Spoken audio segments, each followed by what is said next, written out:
Ngayong araw mga kuys, magluluto naman tayo ngayon ng sobrang basic at sobrang dali na lechong kawali na ninipisan lang natin ngayon para maiba naman mga kuys. Yung mga ginawa natin noong nakaraan, medyo buo talaga siyang islab ngayon. Ginawa ko dito, hinati ko sa tatlo yung islab ng pang lechong kawali. Tapos yung itsura mga nakita nyo naman, moisture, ang lutong nung balat. Tapos sasamahan natin siya ngayon ng nilagang baboy na galing dun sa pang lechong kawali natin. Bumawas lang tayo doon, ginawa natin, tinanggal nating ribs sa ilalim nito. Para yun yung magiging sabaw natin kasi masarap mga kuys, doon natin laga. Yun na rin gagamitin natin pang sabaw natin ngayon mga kuys. Kasi sayang naman kung hindi natin gagamitin yun, tama-tama nag-uulan ngayon. Magsasabaw tayo, militsong kawali rin tayo yan. Iniwalay ko yung pinaka-ribs niya sa ilalim mga kuys. Nakita nyo, yan yung ribs doon. Pero usually, ginagawa ko talaga mga kuys pag naglilitsong kawali ako. Sinasama ko talaga kasi masarap din yun mga kuys pagka naluto rin siya sa litsong kawali. Ito yung sinasabi sa inyo mga kuys, yung isang slab ginawa ko, hinati ko sa tatlo. Para maiba naman mga kuys. Wala rin naman problema kasi dati naman lagi naman natin ginagawa yun. Ang gusto ko lang dito, makikita ko kung anong pinagkaiba mga kuys. Kung medyo manipis yung ating panglitsong kawali, kung mabilis ba siyang maluto at kung mas malutong ba siya. Kasi ito ginagawa ko sa simula mga kuys, nilalamas ko yan sa asin or nililinis natin sa rock salt yan para medyo mawala naman yung lansa niyan at kung ano man meron dyan mga kuys. Yan.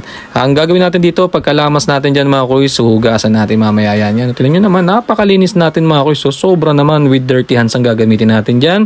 Tapos pagkatapos, huhugasan na natin ng organic na water yan. Para talaga namang mga kuys, sobrang bisa naman itong gagawin nating lechong kawali na may sabaw pa. Na tamang-tama ngayon mga kuys, talagang nag-uulan at nanlamig. Biro mo, may malutong na, may sabaw pa mga kuys. Tapos hinugasan na natin ito ng paulit-ulit mga kuys hanggang talagang malinis natin yung ating baboy. Pagkatapos natin siyang mahugasan mga kuys, diretso na natin yan dito sa kaserola natin. Inilalim natin yung ribs para in case na dumikit yung pinakabalat ng lechong kawali natin, hindi masira. Yung ribs ang pinaka pang salag natin dyan mga kuys. Tapos naglagay lang tayo dyan ng pibisco asin, tsaka sibuyas at lalagay na tayo dyan ng organic na water. Yan yung gagamitin natin pampalambot niya sa lechong kawali at yan na rin yung magiging sabaw natin doon sa nilaga nating baboy na may ribs mga kuys. Dito na natin niluto sa labas para naman mas solid. Nakita niyo mga kuys. So pinakuluan ko siya ng almost 40 to 45 minutes. Pangit pag napasobra yung mga kuys kaya dapat timeran nyo mga kuys. Abangan nyo yung pagkulo. Yan. Pero depende pa rin sa klase ng baboy mga kuys ha. Hindi ko naman sinasabi na yun talaga yung tama. Pagkatapos yung mga kuys sinanggal ko, ito yung gagawin na sa ribs. Dapat pala kanina ko pa hiniwa-hiwa tong ribs na to. Kasi pang nilaga nga naman natin to.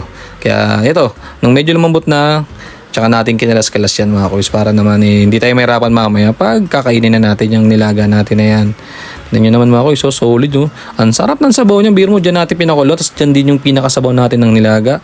Ano pa bang hahanapin natin? Kayo naman sabi ko, parang may kulang to sa nilaga. Bumawas lang ako dito sa kalahati na para may taba naman tayo dyan at konting laman dyan doon sa ating nilaga para solid naman. Tapos ang ginawa ko dyan, dinamihan ko yung sabaw kasi ang lasa talaga ng sabaw mga kuys kung natikman yung dagay. Naglagay lang tayo ng asin doon tsaka konting pampalasa. Sobrang sarap na kasing habol naman natin doon, hindi naman sobrang dami laman kasi nga meron tayong lechong kawali.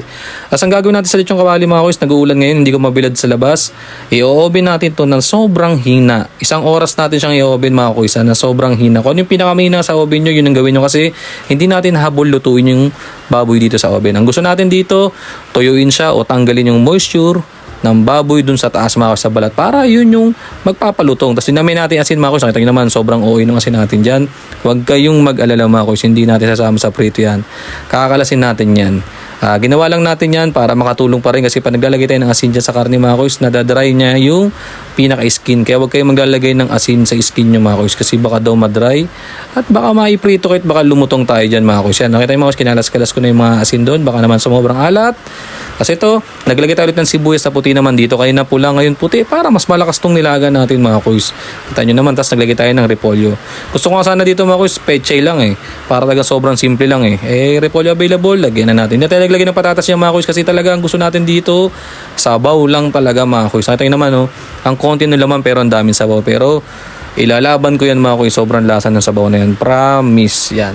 Tapos after ng mga ilang minuto mga kuys, okay na to kasi nalagyan na natin repolyo. Ang gusto natin dito, half cook lang naman yung gulay natin mga kuys kasi hindi naman natin kailangan sobrang luto yan. Nakita nyo, pag ganyan na yung tsura, wag natin hayang magkalas-kalas ng repolyo, goods na yan mga kuys. Yung ribs, nakita nyo naman quality yung ribs.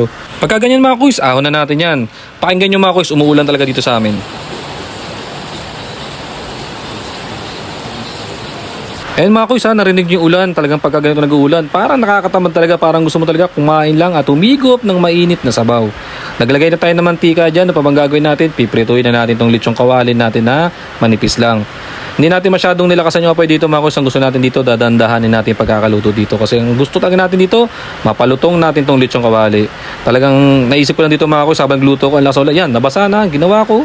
Tinuloy-tuloy ko na mga kuys. Sabi ko, ligo na rin ako sa ulan. Minsan lang naman tong ulan na ganito. Tsaka, ang sarap din maligo sa ulan paminsan-minsan mga kuys Kasi ito, binaliktad na natin yung ating lechong kawali mga kuys para naman yung pinakalaman naman yung maluto. Sobrang katamtaman lang yung apoy na ginamit natin dito mga kuys.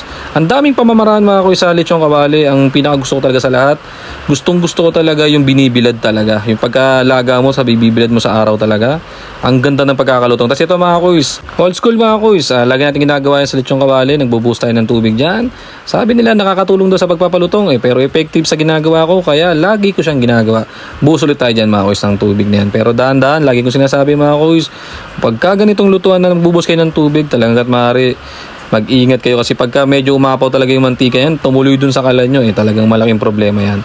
Ang gagawin natin dito mga kuys, kaya natin inahon to, isi-second fry natin yan mga kuys, pininit lang natin ng sobra yung mantika para talagang magulat yung balat yan. Palutungin na natin yan mga kuys, gutom na tayo Inaabot na tayo ng gabi, tas yan. Ang gagawin natin dito, magbubuhos na naman tayo ng tubig yan mga seno. Nakita nyo, biglang umapoy, di ba? Sobrang lakas ng umapoy dito mga kuys, kaya sinasabi ko talaga, mag-ingat talaga kung gusto nyo ganito, kaldero gamitin nyo na may takip sa loob, pag sa loob kayo ng bahay nagluluto, para iwas disgrasya mga kuys. Ang trip nyo lang naman, magluto na masarap, tas di ba, madidisgrasya pa yung bahay natin dyan, kawawa naman tayo. Kita nyo mga kuys, quality mga lechong kawali natin. Tingnan nyo naman ang ganda ng pagkakalutong natin yan. Tingnan nyo, parang chicharong bagnit na yung style niya. Pero lechong kawali ito. Tapos yan mga kuys, nakaluto tayo ng sobrang basic at sobrang dali na lechong kawali na may kasamang nilagang baboy ng ribs na gamit sa pang lechong kawali. Tara mga kuys, kain, salamat.